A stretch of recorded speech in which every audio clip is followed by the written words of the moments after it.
Halo semuanya, apa kabar? Sehat, sukses, bahagia selalu. Sebelum kita mulai insight kita, bagi Anda yang belum subscribe, please subscribe, nyalakan notifikasinya, dan share supaya channel ini dapat lebih berkembang dalam memberikan edukasi mengenai investasi maupun mengenai pasar modal.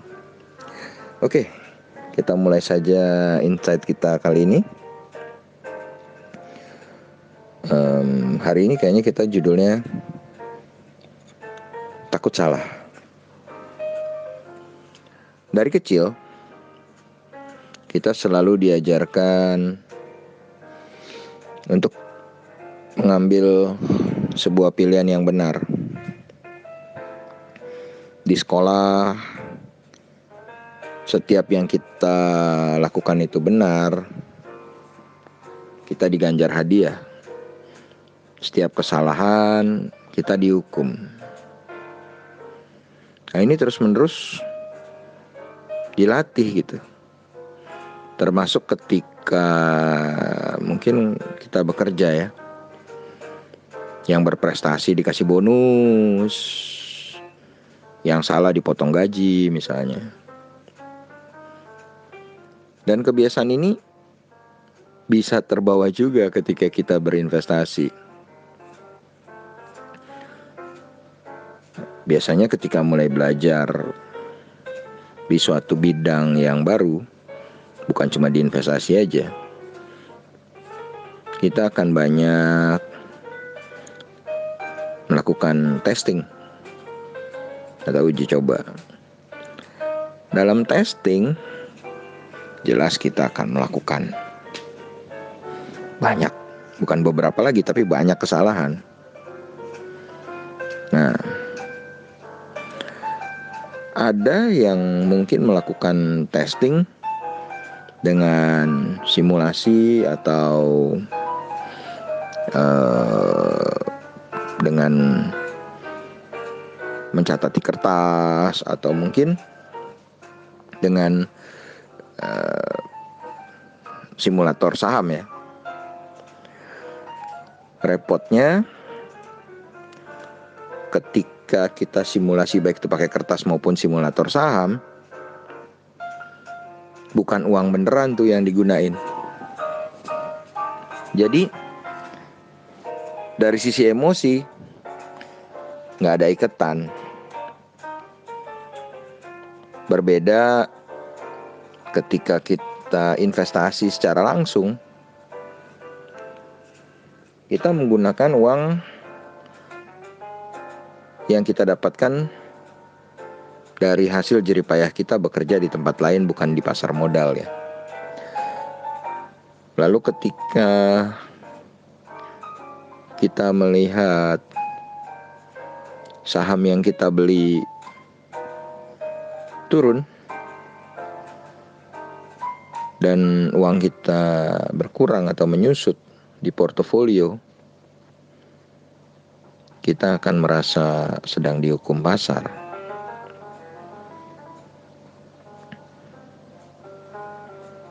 Kenapa kita harus berpikir seperti itu? Bukankah harga yang tercipta adalah karena ada transaksi yang sedang terjadi, dan kebetulan transaksi yang menurunkan harga itu nggak melibatkan kita.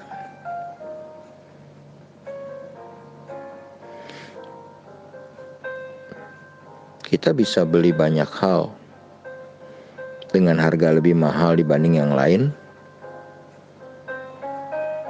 dan berasa baik-baik aja. Kenapa untuk di saham kita khawatir? Misalnya, banyak orang yang berani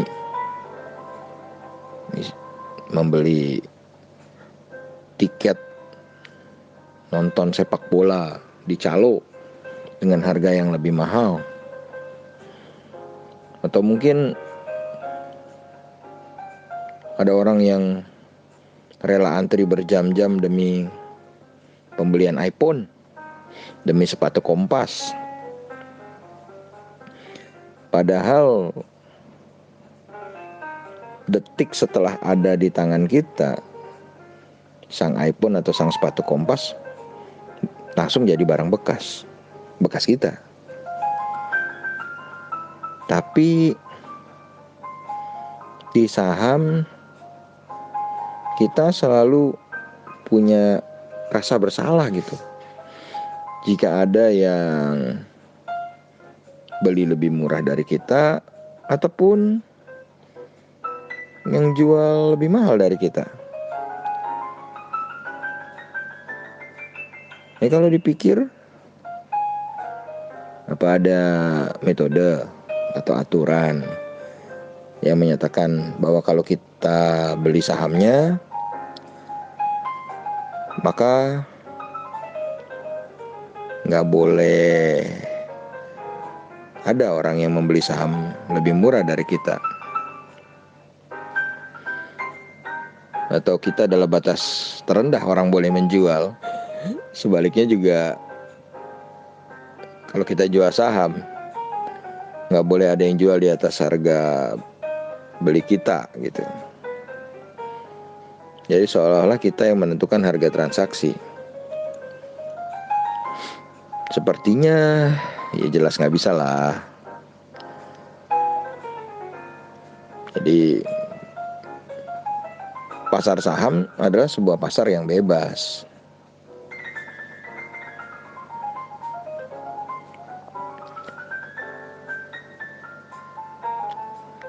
Di pasar modal, setiap individu bebas melakukan apapun. Mau beli dan jual di hari yang sama, jam yang sama, detik yang sama. Kita beli kemudian bersama-sama beli,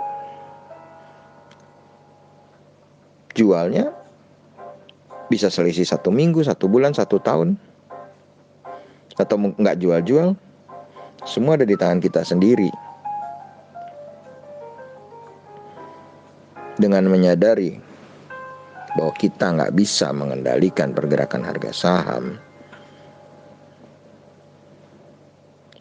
maka kita sendiri yang menentukan semua tindakan kita. Apapun yang kita lakukan jelas merupakan keputusan yang terbaik saat itu. Tapi jika memang kita nggak puas dengan kejadian yang ada, kita bisa belajar dan selangkah lebih baik di kondisi berikutnya. Kita bisa memandang apapun yang kita lakukan menghasilkan 2 cabang, benar dan salah, atau satu arus saja, yaitu sebab dan akibat.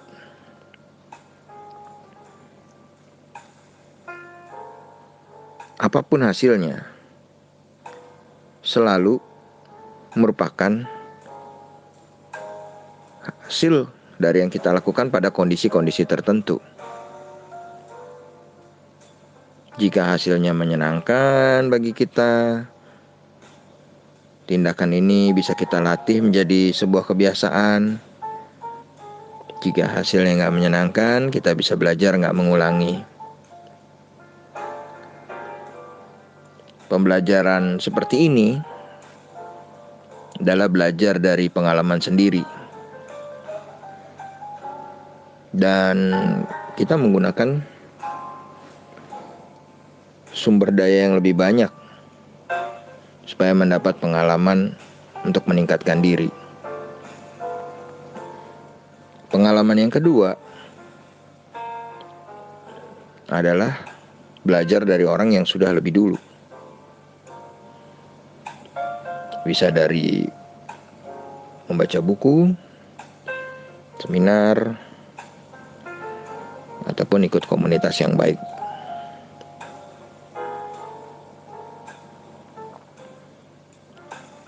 Banyak orang menggunakan Warren Buffett sebagai idolanya. Karena Warren Buffett adalah orang yang paling depan, yang paling berhasil di dalam dunia pasar modal.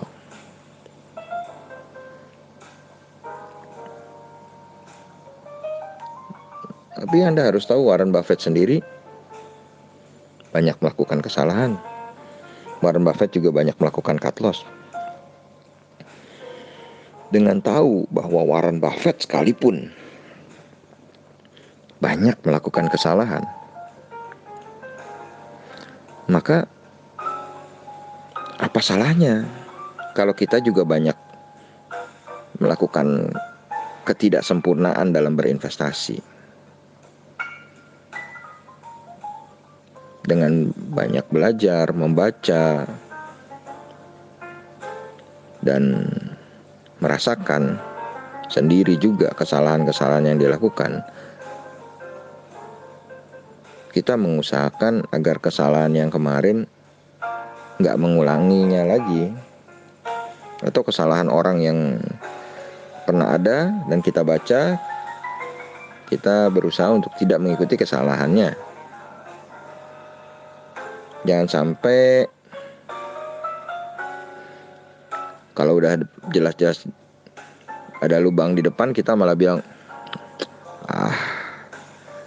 nggak masalah, saya memang pengen jatuh ke lubang itu. Aset terbesar kita adalah waktu. Kita bebas memilih menggunakan waktu untuk mencoba berbagai cara, berputar-putar, atau menyempurnakan satu cara yang sudah kita coba. Kembali kita ingat yang tadi, selalu ada sebab dan ada akibat. Kita bebas melakukan apapun, tapi kita pasti akan menerima hasilnya. Dari beberapa artikel yang dapat kita baca, Warren Buffett sendiri membutuhkan waktu 10 tahun untuk melihat jalan investasinya. Dengan belajar dari entah itu buku atau artikel mengenai Buffett, atau seperti yang saya katakan tadi dari buku, seminar yang lain. Mudah-mudahan kita bisa jauh lebih cepat ya sadarnya daripada Buffett.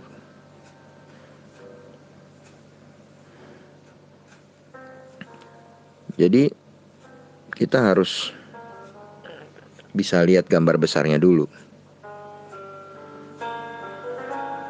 Jadi semakin fokus pada yang cocok dengan kita, itu kita tiru, amati, tiru, dan modifikasi tentunya. Karena jelas bursa Indonesia nggak sama dengan bursa Amerika, jadi nggak semua gaya Buffett atau Peter Lynch harus ditiru sepenuhnya. Jadi jika kita takut salah, seharusnya kita mencontoh yang paling berhasil dulu. Nah, kalau kita bicara yang paling berhasil, mungkin Buffett dan Peter Lynch lah yang bisa kita contoh. Apa yang kita contoh? Mentalitinya, analisanya. Walaupun bukan bisa kita terapkan 100% sama karena pasarnya berbeda.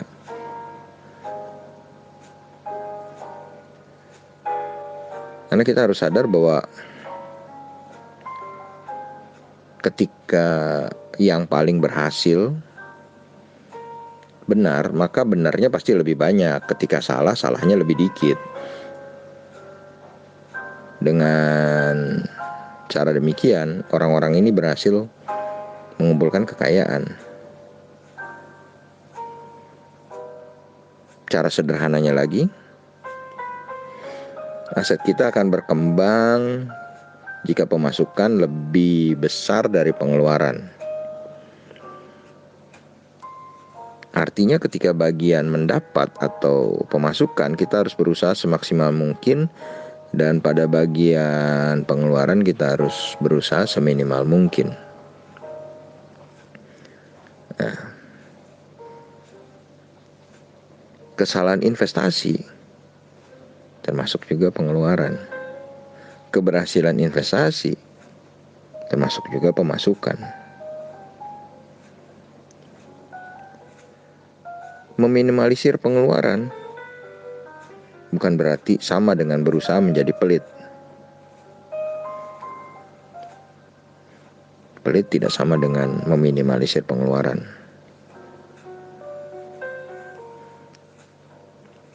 Jadi harus diingat kondisi sebab akibat. Kalau kita menjadi penyebab kerugian, maka kita juga akan menerima kerugian.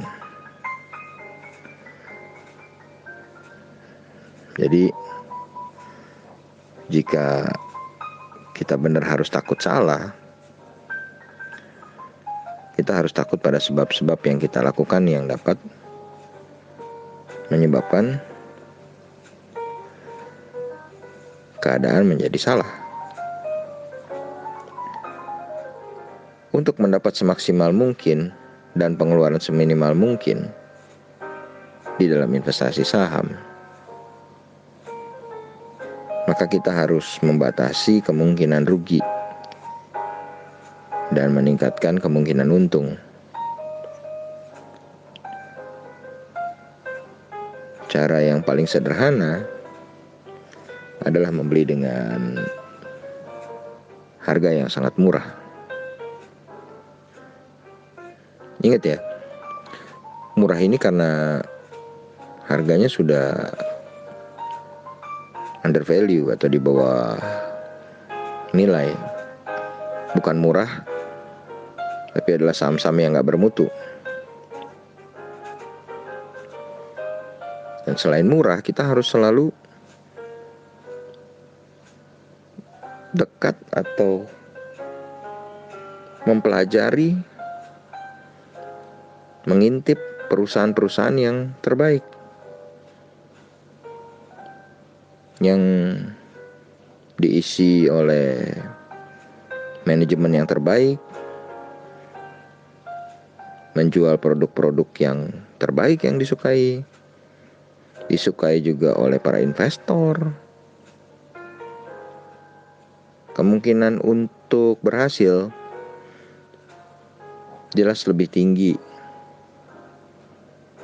kalau kita dekat dengan perusahaan-perusahaan yang berkualitas dibandingkan yang tidak. Setelah mendapatkan perusahaan yang baik dengan harga yang terbaik, maka yang kita lakukan adalah menunggu sampai hal baik terjadi. Kita nggak membabat semua kuntum bunga hanya karena sekian hari bunganya nggak mekar. Kita nggak membuang makanan, buah-buahan misalnya, karena belum matang. Kita nggak berhenti di tengah jalan hanya karena belum sampai gitu ya. Kenapa kita harus berpisah dari sebuah perusahaan yang terbaik hanya karena mereka masih butuh proses untuk berkembang, melewati krisis misalnya. Kesalahan terbesar dari semua yang bisa kita lakukan adalah kurangnya pengetahuan. Kurang pengetahuan ini bisa kita selesaikan dengan memiliki konsistensi untuk berkembang. seberapa besar niat kita untuk mencapai tujuan investasi kita. Buffett, kalau Anda baca, dia menggunakan sebagian besar waktunya untuk berkembang, untuk menganalisa, untuk membaca laporan keuangan. Berapa banyak kita yang meniru kebiasaan Buffett untuk belajar. Ngakunya pengen jadi Warren Buffett, ngakunya penggemar Buffett, tapi belajarnya nggak mau kayak Buffett. Kembali ke sebab akibat. Kalau kita nggak belajar, ya akibatnya ya hasilnya juga ya jadi jauh lebih kecil. Setiap hari sedikit lebih baik daripada kemarin dengan kita setiap hari dengan sedikit demi sedikit meningkatkan kapasitas kita. Nggak perlu kita berlomba dengan orang lain. Tiap orang punya cerita hidupnya masing-masing. Salah satu penyebab takut salah mungkin kalau kita terlalu banyak menghabiskan waktu memikirkan situasi yang belum terjadi. Misalnya kita bikin narasi fiktif di pikiran kita, lalu kita menggunakan waktu kita untuk bereaksi terhadap pikiran fiktif itu. Misalnya krisis 98 anjlok, 2008 anjlok. Lalu orang berpikir 2018 akan anjlok. Anjlok memang. Tapi anjloknya ya tidak sedalam 98 2008. Lalu orang berpikir 2028 baru terjadi lagi. Setelah 2019 yang aman-aman saja, tiba-tiba 2020 COVID. Baru semuanya berguguran. Lalu setelah berguguran, kita sudah membangun narasi penurunannya akan sebesar 2008. Atau bahkan 98. Kalau kita lihat big picture-nya atau gambar besarnya, selama 40 tahun pasar modal Indonesia sebagian besar kondisi pasarnya naik. Kondisi market turun hanya terjadi 1-2 tahun paling lama. Hal yang sama terjadi juga di bursa Amerika. Setelah turun, perusahaan terbaik dengan segala sumber dayanya akan berkembang lagi. Inilah gunanya kita berusaha dekat dengan perusahaan yang terbaik. Cara berpikir rasional harus kita terus asah, terus latih. Kita bisa berpikir rasional karena latihan. Latihan itu karena ada usaha. Usaha ada karena ada kesabaran. Kesabaran karena ada disiplin. Disiplin karena kita nggak dalam kondisi terburu-buru untuk mewujudkan hasil investasi kita. Karena pada akhirnya keberhasilan berinvestasi bukan ditentukan oleh pasar, pemerintah, perusahaan, metode, tapi pada mental dan mindset kita sendiri. Warren Buffett pernah ditanya, jika metode Anda sesederhana itu, kenapa Tidak banyak yang berhasil seperti Warren Buffett. Jawaban Buffett adalah manusia itu pada umumnya cepat kaya. Kalau kita bilang 10-20% setahun, mereka nggak mau. Maunya 10-20% seminggu. Nah, keinginan cepat kaya ini membuat kita tidak bisa menganalisa dengan jernih. Karena kita akan menggunakan emosi dalam menganalisa. Kita ingin terus-menerus mendapat profit, yang akhirnya membuat kita sangat dekat dengan kondisi yang kemungkinan besar akan merugikan kita. Jadi, mari kita bersama-sama terus berusaha melatih mindset kita, cara pandang kita, cara investasi kita. Jadi, we never lost, kita nggak pernah gagal. Either we win or we learn. Jika kita belajar atau kita menang. Maju terus. Sehat, sukses, bahagia selalu. Sampai ketemu di insight berikutnya.